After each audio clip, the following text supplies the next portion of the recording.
Hello students, welcome back on Mohari Devi Tapadia Girls College YouTube channel. In this class I am going to progress a very important poem, and the poem name is To a Skylark, which is written by the great romantic poet P.B. Shelley. Student, this is the 8th video on this particular poem, To a Skylark. Student, this is an ode. Ode is a type of poem in which the poet prays something or someone special. So in this poem the poet P.B. Shelley prays skylark. Skylark is a bird, और इस poem में इन्होंने इसको as a जो है spirit माना है. ये इसका 8th वीडियो है पर्टिकुलर पोएम स्काईलार्क पे. स्काईलार्क जो है उसको एज ए स्पिरिट मान के वो अलग अलग लोगों से, ह्यूमन बीइंग से स्काईलार्क को कंपेयर कर रहे हैं और उसके सॉन्ग को बेस्ट सॉन्ग बता रहे हैं इस पोएम में. ठीक है, अब हम आपने जो है इसके 7 वीडियो आप देख चुके हो. हर वीडियो में मैंने आपको इसके 2-2 स्टेंजा एक्सप्लेन किए हैं. आपको आई होप पोएम समझ में आ रही होगी कि यहाँ क्या बात करना चाह रहा है पोएट.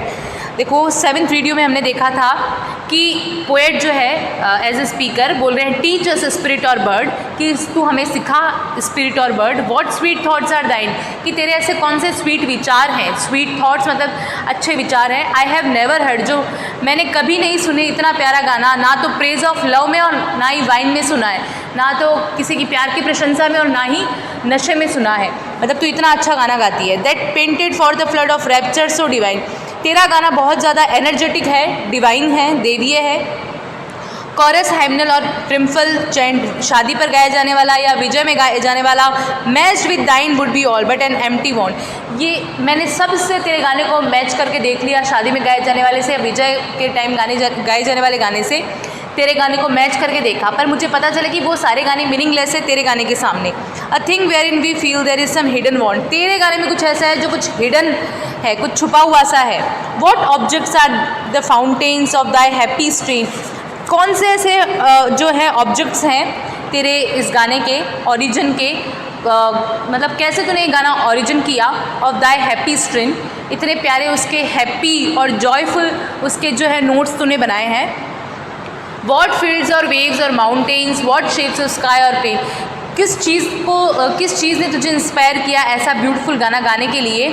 क्या वो ऐसे फील्ड्स थे, क्या ऐसे वेव्स थे, क्या ऐसे माउंटेन्स थे, कौन से ऐसे शेप और प्लेन स्काई थे, किस चीज़ ने तुझे इंस्पायर किया. What love of thine own kind, what ignorance of pain, कौन सा ऐसा कोई लव था तेरा खुद का अपना, या कोई तू अपने किसी पेन को इग्नोर कर रही थी जिससे तूने ये गाना बनाया. मतलब what is the reason behind your beautiful song. Indirectly ये क्वेश्चन कर रहे हैं यहाँ.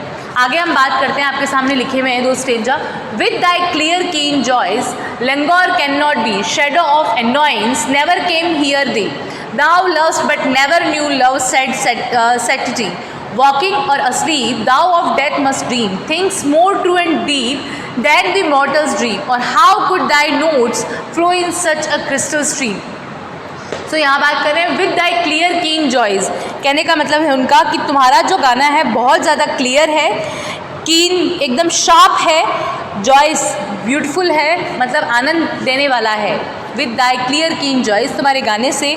लैंगोर can not be, languor in the sense pain, pain जो है वो बिल्कुल तुम्हारे गाने को अगर सुन ले तो पेन फील नहीं होता है ना. बहुत तुम्हारा सॉन्ग बहुत ज़्यादा ब्यूटीफुल है जो कि पेनलेस है ना. Languor can not be, shadow of annoyance never came near thee, thou loves but ne'er knew love sad satiety. ठीक है, एनॉयंस मीन्स दुख हो सकता है, नेवर केम नियर दी, कभी भी उसके पास दुख नहीं आता जो तुम्हारे गाने को सुन ले. Thou loves but never knew love sad satiety, पर नहीं पता कि तुम्हारे गाने के पीछे क्या रीज़न है.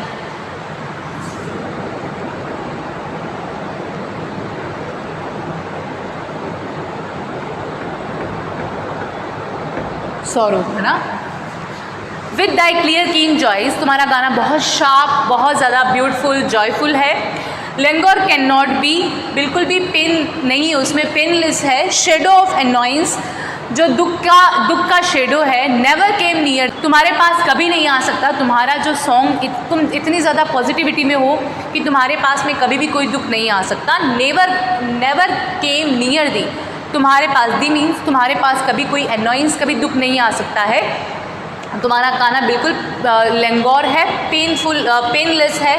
Thou loved but never knew love sad satiety, जो तुम्हारा लव है बट नेवर न्यू, नहीं जानते लव सैड सैटिटी, तुम्हारा क्या जो है सैड सैटिटी है तुम्हारी. ठीक है, मतलब तुम जो गाना गा रही हो वो बहुत ज़्यादा अच्छा है, वो तुम्हें दुख से दूर रखेगा, ठीक है, तुम्हारे पास कभी कोई दुख नहीं आ सकता है। और तुम जो है जो गाना गाती हो, thou loves but never knew love sad satiety, कि नहीं पता कि तुम्हारा जो लव है वो क्या है, उसकी सैड सोरोफुल उसमें थिंग क्या है। वॉकिंग और sleep thou of death must dream things more true and deep than be mortals dream or how could fly notes flow in such a crystal stream. फिर कह रहा है कि वॉकिंग और स्लीप, सोते हुए या जागते हुए, दाउ ऑफ डेथ मस्ट ड्रीम, तुम डेथ के ज़्यादा नज़दीक हो, things more true and deep, तुम चीज़ों को ज़्यादा मोर ट्रू एंड डीपली जानती हो, अच्छे से जानती हो, देन वी मॉर्टल ड्रीम्स, हमारे से ज़्यादा। तो मॉर्टल ड्रीम्स किसको बोला गया है? ह्यूमन बीइंग को, ह्यूमन बीइंग को मॉर्टल ड्रीम्स बोला गया है यहाँ। तो वो कह रहे हैं कि वॉकिंग और स्लीप, है ना, जागते हुए सोते हुए, दाउ ऑफ डेथ मस्ट ड्रीम, तुम डेथ को ज़्यादा अच्छे से जानती हो, उसके ज़्यादा नज़दीक हो, things more true and deep, तुम चीज़ों को ज़्यादा ट्रू और डीपली जानती हो, than we mortal dreams, then मतलब कंपेयर किया गया है किससे? मॉर्टल ड्रीम्स, हम लोगों से। किसका? स्काईलार्क का। और how could Dai notes flow in such a crystal stream, कैसे तुम्हारे जो नोट्स हैं, तुम्हारा जो सॉन्ग है उसके जो नोट्स हैं फ्लो बहते हैं इस क्रिस्टल स्ट्रीम में। क्रिस्टल स्ट्रीम मीन्स इस संसार में, इस वर्ल्ड में कितने जो तुम्हारे ब्यूटीफुल नोट्स हैं वो कैसे बहते हैं, बहते चले जाते हैं। सो ये आपका जो है टू स्काईलार्क के 2 स्टेंजा और मैंने कवर कर दिए, फिर से देख लो। टू स्काईलार्क जो है वो एक पीबी शेली की पोएम है। पीबी शेली एक रोमांटिक एज के पोएट हैं और इस पोएम में ये एक ऑड है। ऑड एक ऐसी पोएम होती है जिसमें समथिंग और समवन स्पेशल को प्रेज़ किया जाता है और इस ओड में वो स्काईलार्क को एज ए स्पिरिट मान के उसका अलग अलग चीज़ों से कंपेयर कर रहे हैं, उसके सॉन्ग को बेस्ट बता रहे हैं। उसका सॉन्ग जो है वो बहुत ही ब्यूटीफुल है, विद दैट क्लियर कीन जॉइस, लैंगोर कन्नौड भी बहुत ज़्यादा शार्प है, जॉयफुल है, शेड ऑफ एनॉइंस, जो अगर इसके पास में कभी भी दुख की छाया नहीं रहती है, ये पेनलेस रहता है। Skylark never came near thee, इसके पास कभी भी दुख नहीं आ सकता। Thou loves but never knew love sad satiety, इसका क्या लव है वो हम नहीं जानते। वॉकिंग और sleep thou of death must dream, जागते हुए या सोते हुए ये डेथ के ज़्यादा नज़दीक है। Things more true and deep than we mortals dream, ये चीज़ों को ज़्यादा अच्छे से जानती है, मोर ट्रू और डीप, हमसे ज़्यादा, मॉर्टल ड्रीम्स मतलब ह्यूमन बीइंग से ज़्यादा। और how could Dai notes flow in such a crystal stream, कैसे इसके जो नोट्स हैं वो मतलब सॉन्ग के जो नोट्स हैं वो इस दुनिया में बहते हैं। Flow in such a crystal stream means इसका ब्यूटीफुल सॉन्ग कैसे इस दुनिया में बह रहा है। तो ये टू स्काईलार्क की 2 स्टेंजास थी। नेक्स्ट वीडियो में हम इसके नेक्स्ट स्टेंजा पे बात करेंगे, नेक्स्ट 2 स्टेंजा पे।